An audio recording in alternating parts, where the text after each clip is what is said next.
Brain stroke કે જેને આપણે સાદી ભાષામાં લકવો પેરાલિસિસ કે પક્ષાઘાતના નામે ઓળખીએ છીએ એ એક ન્યુરોલોજીકલ ઇમરજન્સી છે જે મગજમાં થતા લોહીના પરિભ્રમણમાં થતા ફેરફારના કારણે થાય છે. એક અંદાજ પ્રમાણે દર સેકન્ડે બ્રેઇનમાં જ્યારે લોહીનું પરિભ્રમણ અટકે છે ત્યારે 32,000 ચેતાકોષો નાશ પામે છે.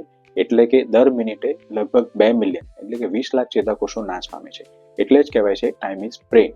નમસ્કાર, હું ડોક્ટર પ્રિયાંક પટેલ, ઝાયડસ હોસ્પિટલ આણંદ ખાતે ફૂલ ટાઈમ ન્યુરોલોજીસ્ટ તરીકે કાર્યરત છું. સ્ટ્રોક થવાના કારણો મોટી ઉંમરના વ્યક્તિ તેમજ નાની ઉંમરના વ્યક્તિમાં અલગ અલગ હોઈ શકે. મોટી ઉંમરના વ્યક્તિમાં ડાયાબિટીસ, બ્લડ પ્રેશર, કોલેસ્ટેરોલ, હૃદયની તકલીફ કે હૃદયના ધબકારા અનિયમિત હોવા જે મુખ્ય કારણો છે.